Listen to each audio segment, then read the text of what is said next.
Dearest friends, आज हम देखेंगे congruence. What is congruence and how to solve the sums of congruence. कैसे हम सॉल्व करेंगे, तो वो आज हमारा टॉपिक है। कॉन्ग्रुएंस का बड़ा इंटरेस्टिंग टॉपिक है। एंड एक बात आपको बताती हूँ, एक सीक्रेट आपके साथ शेयर करती हूँ। अगर आप चाहो तो आप इस चैप्टर में आपको फ्री के मार्क्स मिल सकते हैं। सच में आपको ऐसा, आपने सुना, आपको लगा गलत सुना, नहीं, मैं बोल रही हूँ आपको, आप श्योर है आप इसमें फ्री के मार्क्स ले सकते हैं। कैसे? इसमें आपको जो मैं आज आपको तरीके बताने वाली हूँ, अगर आप उसको पूरी तरह से आप उसको देखते हैं, आप समझते हैं, तो अब मैं श्योर बोल रही हूँ आपको कि आप इसमें पूरे के पूरे मार्क्स आप स्कोर कर सकते हैं। तो चलिए हम स्टार्ट करते हैं कॉन्ग्रुएंस। तो सबसे पहले हम देखते हैं, इसको समझने के पहले हम देखते हैं कि व्हाट आर सिमिलर फिगर। तो अगर हम सिमिलर फिगर क्या होते हैं कि जो एक दूसरे को कंप्लीटली सुपर इम्पोज कर दे। हमारे दो हाथ है, जैसे आपको मैं यहाँ पे दो हाथों का एग्जांपल दूं, क्या हमारे हाथ, दोनों हाथ एक दूसरे को सुपर इम्पोज नहीं कर पाते? अगर इस तरह से हम बोले तो ठीक है, सुपर इम्पोज किया, लेकिन अगर मैं ऐसे दिखाऊं तो सिमिलर है। ये क्या है? सिमिलर फिगर्स हैं यहाँ पे, लेकिन कंप्लीटली सुपर इम्पोज नहीं कर पाते एक दूसरे को। तो इनको हम क्या बोलेंगे? Our hands are similar but not congruent. Congruent में क्या होना चाहिए? आपका साइज भी सेम होना चाहिए, शेप भी सेम होना चाहिए, then you can say that these figures are congruent figures. तो हम सिमिलर फिगर जरूरी नहीं है कि हर बार साइज में सेम होंगे, सेम हो सकते हैं, लेकिन उनका साइज सेम होगा वो जरूरी नहीं है। तो हम सिमिलर फिगर को शो करने के लिए सिंबल यूज करते हैं। सिमिलर के लिए हम ये सिंबल, देखिए इस तरह का सिंबल यूज करते हैं। और अगर मैं यहाँ पे बात करूं कॉन्ग्रुएंट की, कॉन्ग्रुएंट फिगर की बात करूं, तो कॉन्ग्रुएंस के लिए हम ये सिंबल यूज करते हैं। यहाँ पे मैं अगर आपको यहाँ पे बताऊं कि एक, अगर यहाँ पे ट्राइंगल में बताऊं, यहाँ पे हम आज ट्राइंगल्स के टर्म्स में इसको समझेंगे कि how to solve the sums of congruence. देखिए मैं थोड़ा सा इस तरह का बनाने का ट्राई करती हूँ। देखिए अब अगर यहाँ पे ये साइड इस साइड के इक्वल है, ये साइड इस साइड के इक्वल है, ये साइड इस साइड के अगर इक्वल है, तो ये तीन कंडीशंस तो तीन तो फॉलो हो रही है कि तीनों साइड्स इक्वल है, एक दूसरे को कंप्लीटली सुपर इम्पोज कर रहे हैं। एट द सेम टाइम अगर इनके एंगल्स भी अगर आपस में इक्वल हैं, एंगल्स भी आपस में इक्वल हैं इनके, ठीक है, तो these figures are called congruent figures. ठीक है, अगर मैं यहाँ पे बोलूं, मैंने एक रेक्टेंगल, कोई भी फिगर हो सकते, सपोज दो सर्कल है, दो सर्कल सिमिलर हो सकते हैं, दो स्क्वायर बनाए मैंने, दो स्क्वायर सिमिलर हैं, बट आप उसको कॉन्ग्रुएंट ही बोल सकते। देखिए मैं यहाँ पे अगर आपको बना के दिखाऊं, मैंने देखिए ये एक सर्कल ड्रॉ किया, ये दूसरा सर्कल भी ड्रॉ किया, दीज आर द सिमिलर। ये सिमिलर हो सकते हैं लेकिन ये कॉन्ग्रुएंट नहीं है। कॉन्ग्रुएंट के लिए हमको क्या चाहिए? उस पे साइज भी सेम होना चाहिए एंड शेप भी सेम होना चाहिए। इसमें आपको कोई कंपलसरी नहीं है कि आपका साइज सेम होना चाहिए, शेप सेम होना चाहिए, तो वो उनको क्या बोलेंगे? हम सिमिलर फिगर बोलेंगे। तो अब सिमिलर, अभी इसमें जो सम्स आते हैं, आपको जो क्वेश्चंस पूछे जाते हैं एग्जाम पर्पस में, उसमें कैसा रहता है? आपको प्रूव करना होता है कि आप इसको प्रूव करिए कि this triangle is congruent to this triangle. तो हाउ टू प्रूव, तो वो मैं आज आपको बता रही हूँ। तो चलिए बड़ा मजा आने वाला है। मैं एक दो सम लिख लेती हूँ, तब तक आप लोग भी इसको टॉपिक को थोड़ा सा देख लीजिए। मैं आपको समझाती हूँ। यहाँ पे सबसे पहले इसके लिए मैं आपको पहले कंडीशंस बता दूं। कंडीशंस कौन कौन सी होती हैं जिससे हमको प्रूव करने में, हम प्रूव करते हैं कोई ट्राइंगल कॉन्ग्रुएंट है या नहीं।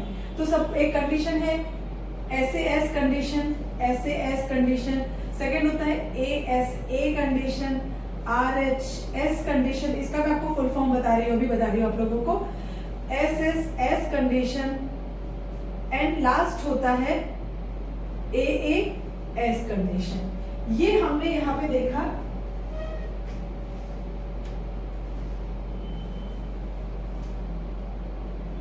ये हमने देखा यहाँ पे, ये हमारी कंडीशंस, मैंने यहाँ पे 5 कंडीशंस यहाँ पे मेंशन किया है। यहाँ पे इसका हम फुल फॉर्म देख लेते हैं कि जरा इनका फुल फॉर्म्स क्या होता है। Side angle side, side angle side, right. Next है angle side angle, right angle hypotenuse and side. अब इसको हम समझेंगे कैसे? देखिए राइट एंगल कैसे, देखिए मैं अगर आपको यहाँ पे एक छोटा सा डायग्राम बना के इस कंडीशन को समझाने का ट्राई करूं, तो देखिए अगर मैंने यहाँ पे एक ट्राइंगल लिया, राइट ट्राइंगल ले लिया है यहाँ पे, तो ये राइट ट्राइंगल में, ये राइट ट्राइंगल है, तो राइट ट्राइंगल के जो अपोजिट साइड होती है दैट इज कॉल्ड हाइपोटेनस, आपको पता है यहाँ पे। तो राइट ट्राइंगल भी अगर आप बन रहा है किसी ट्राइंगल में, साथ में हाइपोटेनस भी है और साइड इक्वल है, right angle, hypotenuse and side, तब उसको हम क्या बोलते हैं, आरएचएस कंडीशन बोलेंगे। फिर देन इसके बाद में आता है साइड, अगर तीनों साइड्स ट्राइंगल की इक्वल हो रही है तभी भी उसको हम यहाँ पे एसएसएस कंडीशन बोलते हैं। देन देखिए एंगल साइड, अगर ये कंडीशन फॉलो हो रही है, दो अगर एंगल इक्वल है, एक साइड इक्वल है, तभी भी हम उसको एएएस कंडीशन बोलेंगे। तो चलिए अब मैं यहाँ पे थोड़े सम्स ले लेती हूँ आपको एक्सप्लेन करने के लिए कि आप कैसे लिखेंगे, आपको किस तरह से इसको रिप्रेजेंट करना है, एक क्वेश्चन को आपको कैसे सॉल्व करना है, आज हम वो ले लेते हैं पहले। चलिए तो बने रहिए मेरे साथ में, मैं नोट करती हूँ जब तक क्वेश्चंस क्लियर दिखता है। देखिए मैंने 4 डायग्राम्स ड्रॉ किए हैं, 4 अलग अलग कंडीशन आपको समझाने के लिए। तो देखिए इसमें हम यहाँ से हम आइडेंटिफाई करेंगे इन डायग्राम्स के थ्रू कि कौन सी कंडीशन इसमें अप्लाई हो रही है। अगर आपको ये क्लियर होगा देन आप सम सॉल्व कर पाएंगे इजीली। तो सबसे पहले अगर मैं इस फिगर की बात करूं, फिगर 1 की बात करूं, मैंने 2 ट्रायंगल्स ड्रॉ किए X Y Z and A B C. अब देखिए ये सिंबल से आपको समझ में आ रहा है कि this side is equal to this side, मतलब एक्स वाई जो है वो ए सी के इक्वल है। फिर एट द सेम टाइम देखिए यहाँ पे जो हाइपोटेनस आ रहा है, यहाँ पे देखिए ये राइट एंगल के अपोजिट जो साइड आ रही है, राइट एंगल के अपोजिट जो साइड आ रही है वो हाइपोटेनस हो गया। यहाँ पे हाइपोटेनस भी इक्वल आ रहा है और यहाँ पे ये जो सिंबल शो करता है, ये क्या सिंबल शो करता है, ये 90 डिग्री शो करता है, ये सिंबल 90 डिग्री शो करता है। तो यहाँ पे देखिए एक तो हमारा साइड तो इक्वल हो ही रही है, फिर यहाँ पे हाइपोटेनस भी इक्वल हो रहा है, ठीक है, एंड राइट ट्राइंगल भी बन रहा है। तो कौन सी कंडीशन आ रही है, RHS कंडीशन। इसमें कौन सी कंडीशन आ रही है, RHS कंडीशन आ रही है। हमने इस चीज को क्लियर कर दिया। अब सेकंड देखते हैं यहाँ पे, इसमें अगर आप यहाँ पे देखें तो मुझे यहाँ पे देखिए, ये देखिए साइड, ये दिख रहा है यहाँ पे CE, जो CE है वो किसके इक्वल आ रहा है, BC के इक्वल दिया है, यहाँ पे सिंबल दिया हुआ है आपको, देखिए सिंबल दिख रहा है। तो ये साइड इसके इक्वल आ रही है एंड देखिए सेकंड साइड जो है वो CD जो है वो यहाँ पे AB के इक्वल आ रही है। CD किसके इक्वल आ रही है, AB के इक्वल हाँ नहीं, CD जो है वो इक्वल है AB के, राइट। CD जो है ये CD AB के इक्वल आ रहा है, राइट। अब इसमें आपने क्या देखा, ये जो एंगल है यहाँ पे भी एक एंगल 25 डिग्री बन रहा है, एक एंगल भी 25 डिग्री बन रहा है। तो देखिए तीनों कंडीशन एक साथ आ रही है, ये देखिए यहाँ पे तीनों कंडीशन एक साथ आ रही है, यहाँ पे 3 कंडीशन फॉलो हो रही है। यहाँ पे क्या, कौन सा कंडीशन फॉलो हो रहा है खुद आप समझ सकते हैं, साइड एंगल साइड कंडीशन आ रही है, साइड एंगल साइड। तो कौन सा कंडीशन फॉलो होगा, कौन सा एक्सियोम फॉलो होगा, side angle side, SAS condition इसमें फॉलो होगी। ये आपको अच्छी तरह से, अब आप बोलेंगे कि अगर अगर 3 चीजें अगर हम उसमें फॉलो हो रही हैं, अगर आपने यहाँ पे 3 चीजों को यहाँ पे बता दिया और एक एक्सियोम फॉलो हो रहा है, तो उसके बाद क्या हो जाता है कि पूरा फिर हम उसको प्रूव कर सकते हैं कि ये ट्राइंगल कॉन्ग्रुएंट है ना। तो वो किस अकॉर्डिंग, वो भी आपको आगे बताती हूँ। अब हम ये वाला फिगर ले लेते हैं, पहले 4th फिगर ले लेते हैं, ठीक है। तो यहाँ पे आप देखिए ये साइड इसके इक्वल है, ये साइड इसके इक्वल आ रही है, ये साइड जो है वो इसके इक्वल आ रही है, राइट। तीनों साइड्स यहाँ पे इक्वल है। तो कौन सा कंडीशन फॉलो हुआ, इजी, SSS कंडीशन फॉलो हो रही है, ठीक है, इजी हो गया। यहाँ पे ये कंडीशंस तो मैंने आपको इस तरह से आपको देखना है, मतलब पूरा लाइन से कंडीशन आ रही है। यहाँ पे आप ये देख रहे हैं, इसमें भी देखा यहाँ पे RHS तीनों कंडीशन आ रही। अगर इसको भी मैं यहाँ पे एक और फिगर मैंने ड्रॉ किया तो फिर यहाँ पे भी आप देखने का ट्राई करें।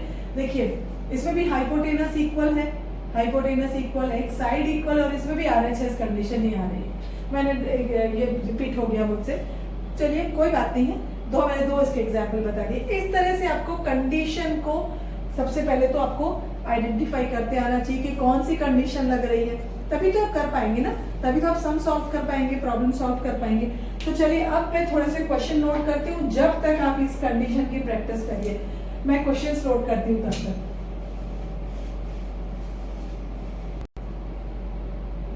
हाँ जी दोस्तों देखिए अभी मैंने यहाँ पे ना एक क्वेश्चन लिख दिया है, यहाँ पे आप लोगों के लिए मैंने एक नोट किया और बाकी यहाँ पे देखिए साइड में मैंने फिगर भी ड्रॉ कर दिया है, तो जिससे हमको करने में इजी होगा ना। अब हम देखते हैं कि कैसे सॉल्व करना है इसको। पहले आप जरा एक है ना इसका क्वेश्चन हम समझ लेते हैं कि इस क्वेश्चन में वो हमको क्या पूछ रहे हैं।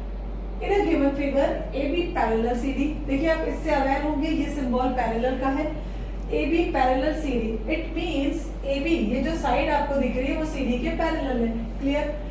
And at the same time ये भी आपको गिवन है कि AB is equal to CD, AB is equal to CD, ये भी आपको गिवन है, डन।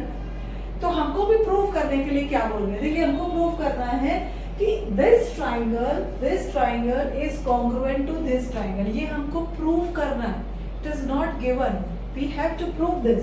एंड जो सेकेंड बात है वो सेकेंड हमको क्या प्रूव करना है कि AO, ये जो आपको AO दिख रहा है, देखिए मैं आपको दिखा रही हूँ यहाँ पे AO जो इक्वल है वो OD के इक्वल है या DO के इक्वल है, ये दिख रहा है आपको, ये हमको प्रूव करना है, गिवन नहीं है। BO इक्वल है CO के, अब कैसे प्रूव करना है, तो चलिए अब आती है हमारी वो ट्रिक, जो हमारा मेरा एक हैक बताती हूँ आपको कि आपको किस तरह से इसको सॉल्व करना होता है और वो बहुत ही अच्छा आपको काम में आएगा।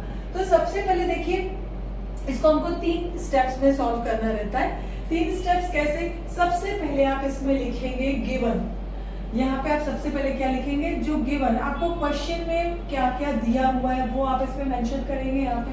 तो हम ये देख रहे हैं कि क्वेश्चन में हमको क्या दिया, सबसे फर्स्ट दिया है AB parallel CD, right. Second हमको दिया है AB is equal to CD, इतना हमको गिवन, राइट, तो मैंने इतना लिख दिया। अब हमको सेकेंड स्टेप में क्या करना है, अब सेकेंड स्टेप में भाई हमको क्या करना है, सेकेंड स्टेप में हमको करना है कि प्रूफ क्या करना है, क्या प्रूफ करना है, तो टू प्रूफ आप क्या प्रूफ करेंगे,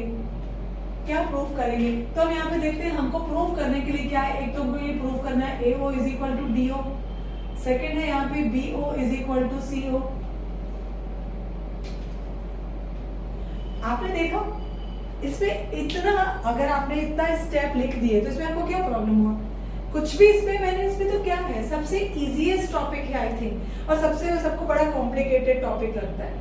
इतना अगर आपने कर दिया, एक आपको फिगर कंपल्सरी ड्रॉ करना रहता है and at the same time आपको ये 2 स्टेप लिखने होते हैं जो ऑलरेडी क्वेश्चन में मेंशन होते हैं, ठीक है। आपने ये अगर लिख दिया तो इसमें ही आपके 2 मार्क्स, अगर 4 मार्क का एक क्वेश्चन आता है उसमें आपको 2 मार्क्स वैसे ही कवर हो जाते हैं, राइट। तो ये आपने लिख दिया। अब हमारा आता है थर्ड स्टेप, जो हमारा फाइनल स्टेप है, हम उसमें देखते हैं कि अब हमको क्या करना है। तो देखिए हमको सबसे पहले बोल रहे हैं प्रूव करो AO is equal to DO, ये जो A है AO है वो इक्वल टू है DO या OD के इक्वल है।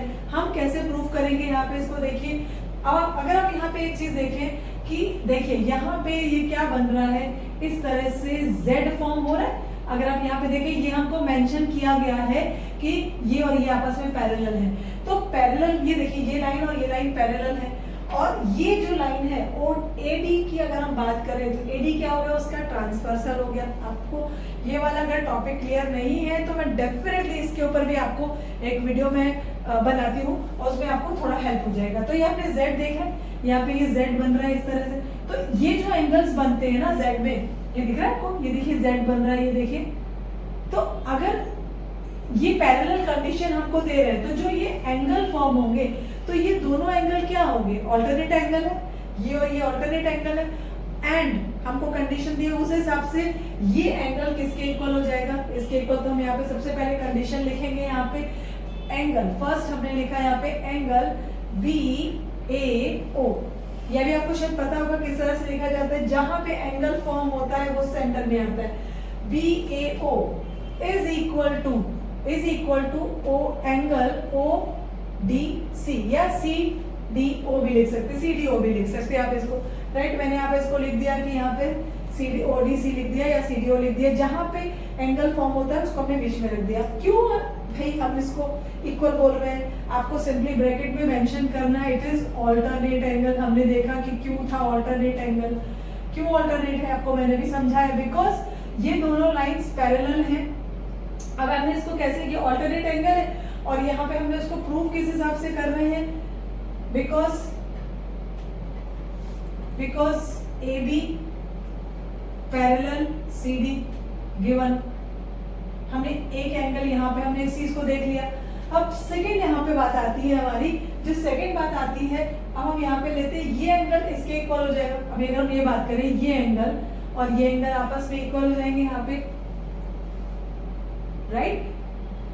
हम अभी क्या ट्राई कर रहे हैं, यह फर्स्ट क्वेश्चन को प्रूव करने का ट्राई कर रहे हैं। जो हमारा ये फर्स्ट क्वेश्चन है ना कॉन्ग्रुएंस का, उसको हम प्रूव करने का देख रहे हैं कि कैसे उसको प्रूव करेंगे। तो जब तक हमको तीन कंडीशन, जब आपको बताया था ना मैंने, आपको कंडीशन समझाई थी ना, जब तक एक उसमें कंडीशन नहीं फॉलो हो जाएगी तब तक उसमें हमको देखना है कि क्या करना है। तो मैंने सबसे पहले यहाँ पे ये देख लिया कि ये एंगल इस एंगल के इक्वल आ रहा है। एट द सेम टाइम आप देखिए ये एंगल इसके भी इक्वल आ रहा है। अब क्यों, आप अगर हम यहाँ पे देखें कि ये एंगल और ये एंगल आपस में क्यों इक्वल होंगे, क्यों, क्योंकि दो लाइन अगर पैरेलल है तो उनके जो यहाँ पे पैरेलल लाइन है और ये ट्रांसवर्सल लाइन अगर कट करती है तो जो एंगल बनते हैं उसको क्या बोलते हैं, वर्टिकली अपोजिट एंगल। तो हम यहाँ पे क्या लिखेंगे, सेकेंड पॉइंट लिखेंगे, angle AOB is equal to angle COD। तो ये क्या है यहाँ पे, vertically opposite angle, vertically opposite angle है यहाँ पे, तो वो इक्वल होंगे यहाँ पे, ठीक है। मैंने ये भी इसको आपको मेंशन कर दिया कि ये इक्वल हो जाएंगे। चलिए भाई, दो कंडीशन तो हमको मिल गई यहाँ पे, एक ये एंगल आ गया, एक ये आ गया और एक ये आ गया। थर्ड आपको एक चीज गिवन है, क्या गिवन है, ये दिया है ना, देखिए यहाँ पे AB is equal to CD दिया है आपको ये क्वेश्चन में। तो आसान से ये देखिए AB is equal to CD। अब हम यहाँ पे थर्ड लिख देते हैं कि AB is equal to CD, ये क्या है, गिवन है। तो अब हम देखते हैं एक्ज्यूम कंडीशन कौन सी फॉलो हो रही है, वो चीज देखते हैं यहाँ पे। तो एंगल साइड एंगल या एंगल साइड, आप देख रहे हैं लाइन साथ में आ रहे हैं, आप कुछ भी ऐसा नहीं कर सकते। देखिए एंगल एक ट्रायंगल में देख रहे हैं, है ना, एंगल साइड, इसमें भी अगर आप देखिए तो एंगल साइड। तो यहाँ पे क्या लिखेंगे, AAS condition follows, AAS condition follows.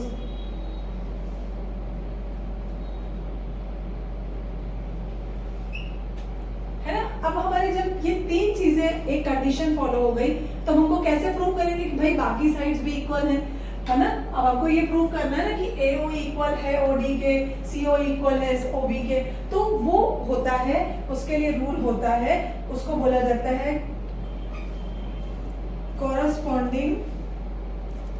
corresponding pair of congruent triangle। उस हिसाब से अब हमने, क्योंकि जो बाकी हमारी तीन कंडीशंस हो गई ना, तो उसकी वजह से क्या होता है कि जो बाकी भी साइड्स होती है ना, अब वो इक्वल हो जाएंगी। क्योंकि ये हमारा एक हमने क्या प्रूफ कर दिया, यहाँ पे हमने प्रूफ कर दिया कि triangle AOB is congruent to, तीन कंडीशन, हमारी कंडीशन फॉलो हो गई। देखिए मैं इसको यहाँ पे आपको ये हाईलाइट करके दिखा रही, AA condition, AS condition follow हो गई। तो उस हिसाब से हमारे जो ट्राइंगल हो गए, ट्राइंगल DOC, ये आपस में क्या हो गया, यहाँ पे कॉन्ग्रुएंट प्रूव हो गए। यहाँ पे ये तो हमारा प्रूव हो गया। अब बात आ जाती है इसके लिए। तो उसके लिए आपको करना क्या है, ये आपको रूल लगाना होता है corresponding pair of congruent triangle, कि जो अदर साइड्स बच जाती हैं उनको हम, कॉन्ग्रुएंट ट्राइंगल के वो पेयर हैं सारे के सारे, जो भी पेयर हैं यहाँ पे ये कॉन्ग्रुएंट ट्राइंगल के पेयर्स हैं। तो हम उसमें खाली आपको क्या लिख देना होता है, so AO is equal to DO। फिर सेकेंड आप यहाँ पे क्या लिखेंगे, BO is equal to CO। Bracket में आप क्या लिखेंगे इसके लिए, क्यों आप इक्वल मान रहे हैं इसको, CPCT, सिंपल, नथिंग एल्स। इसका मतलब क्या हो गया, इसका मैंने शॉर्ट फॉर्म बना दिया, corresponding pair of congruent triangle. Corresponding pair of congruent triangle अगर आप ये ब्रैकेट पे लिख देते हैं एंड देन आपको लास्ट में लिख देना है हेंस प्रूफ। ये आपको इस तरह से अगर आप प्रूफ करते हैं, इस तरह से अगर आप लिखते हैं, ये 9th स्टैंडर्ड में भी है चैप्टर, फिर ICSE में 7th स्टैंडर्ड में भी ये चैप्टर है, तो आपको बहुत ही हेल्पफुल हो जाएगा। चलिए मैं एक और क्वेश्चन ले लेती हूँ आपके लिए। जब तक आप इसको समझने का ट्राई करिए, अच्छी तरह से आप नोट डाउन करिए, मैं सेकेंड क्वेश्चन जब तक नोट डाउन कर लेती हूँ। देखिए इसमें मैंने आपको ना ये बताया, वर्टिकली अपोजिट एंगल बताया, ये भी आप इक्वल ले सकते हैं। एक और कंडीशन इसमें, एक और बात आप ऐड कर सकते हैं, जब हमने ये वाला लिया तो देखिए दूसरा एक और भी तो एंगल बन सकता है यहाँ पे। देखिए ये पैरेलल है, तो एक हमने ये तो इक्वल बताया ही। अब अगर यहाँ पे उल्टा जेड बनाऊं, उल्टा जेड, ये देखिए ये उल्टा जेड बना था और ये मैंने यहाँ पे सीधा जेड बनाया, तो ये एंगल और ये एंगल भी तो इक्वल आएंगे ना, ये दिख रहा है आपको, ये एंगल भी तो इक्वल आएंगे। तो हम ये कंडीशन भी ले सकते हैं। आप इस चीज का भी ध्यान रखिएगा कि कोई इसमें हार्ड एंड फास्ट रूल नहीं है कि आपको यही चीज, हाँ लेकिन उसमें आपको पूरा मेंशन करना पड़ेगा why you are choosing this, आप इसको क्यों ले रहे हैं। तो आपने क्या देखा, ये दिख रहा है कि यहाँ पे ये भी ऑल्टरनेट एंगल है। अगर आप ऑल्टरनेट एंगल लेते हैं तब यहाँ पे कंडीशन, अगर यहाँ पे जैसे मैंने वर्टिकली लिया है, अगर आप इसमें, अगर यहाँ पे इस कंडीशन की, इसकी जगह पे अगर आप यहाँ पे चूज करते ऑल्टरनेट एंगल, तब हमारा उसमें कंडीशन अलग हो जाता। अगर हम उसमें, तो उस कंडीशन में हमारा क्या कंडीशन हो जाता, angle side angle, ASA condition हो जाता उसमें। तो ये भी आप ले सकते हैं, ये भी राइट है, ये भी राइट है, और दूसरा ये भी राइट है। एंगल साइड एंगल कंडीशन भी आप ले सकते हैं, दोनों ही कंडीशन राइट है। चलिए मैं दूसरा एग्जांपल ले लेती हूँ।